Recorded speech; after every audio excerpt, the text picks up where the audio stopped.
wafdi uu hogaaminayo gudoomiyaha gobolka Gado Xuseen Sheekh Cabdi Xuseen Firey ayaa waxa uu soo gaaray magaalada Tani Kismaayo ee xarunta gobolka Jubbada Hoose. gudoomiyaha ayaa waxa uu shir saxaafadeed ku qabtay Hotel Tawakal isagoona sheegay in uu taageersan yahay maamul sameynta gobolada Jubbooyinka iyo Gado, waxaana ugu baaqay dhammaan shacabka degan gobolka Gado iyo waliba siyaasiyiinta ku dhaqan gobolkaasi in ay ka qayb qaataan dhisidda maamul sameynta gobolada Jubbooyinka iyo Gado. gudoomiyaha gobolka Gado Xuseen Sheekh Cabdi Xuseen Firey waxa uu ugu baaqay dowladda federaalka Soomaaliya inay ka qayb qaataan maamul sameynta gobolada Jubbooyinka iyo Gado, isagoona intaasi raaciyay in dastuurka Soomaaliya uu qabo in saddex gobol in ka badanba ay sameeysan karaan maamul goboleed loo dhan yahay. Soomaaliya oo state kan hadda lama mahanayo in lagu dhiso dowlad goboleed in uu ka mid yahay maamulka federaalka ee ay hogaaminayso dowladda federaalka Soomaaliya. sidaa daraadeed waxaan ku soo dhaweynayaa oo ka codsanayaa dowladda federaalka in ay shacabkeeda sida dastuurku u ogolaanayo oo ah in laba gobol iyo wixii ka badanba ay dhisan karaan maamul goboleed.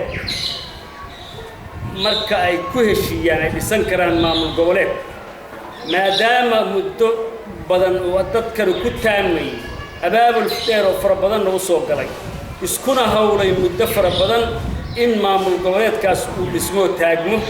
waxaan ka codsanayaa dowladda federaalka ku meel gaarka oo dowladdii uu hoos tagayay maamulkaas inay ku soo dhawaato hagto shirkaas maamulkiisa iyo arrimihiisa ku soo dhawaato.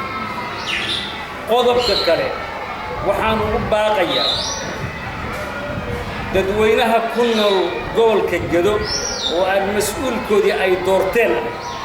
waxaan ugu baaqayaa in ay shirka si buuxda oo ugu dhaqsaha badan uga soo qayb galaan, taas oo shirku hadda ilaa hadda ayaga uu xayiran yahay oo sugay. taasna ummadda ku nool gobolka Gado meel kasto ay ku nooshay dibad iyo gudo meel kasto ay ku nooshay adduunka waxaan ka codsanayaa siyaasi aqoon-yahan waxgarad in ay ku soo biiraan shirkaasi buuxdana uga soo qayb galaan. waa ku taageerayaa maadaama gudoomiyaha aniga oo ah horseedkoodii koowaadna maanta shirka ka soo qayb galay oo aan ku sugnahay magaalada madaxda Kismaayo.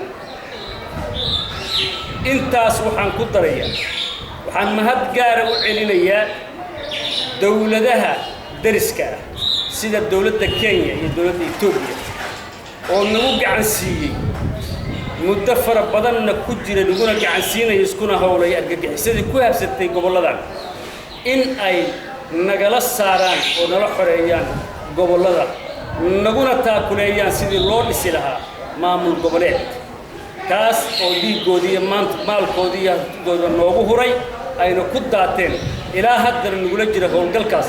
iyagana mahad ballaaran baan celinayaa.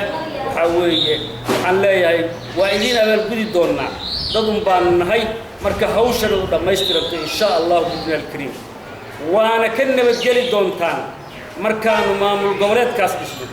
waxaa weeyaan dantayaan leenahay waxaa weeye in aad ka nabad gashaan dhibaatooyinka ammaan xumo oo gudihiina aan ku hayno dariskiina haddaan nahay, taas oo mid adinka laftigeeda aad noogu jiirna haddan oo muxuu aan nagula qabateen howlaha. aad iyo aad baan mahadsantihiin. assalaamu calaykum waraxmatullaahi wabarakaatuh.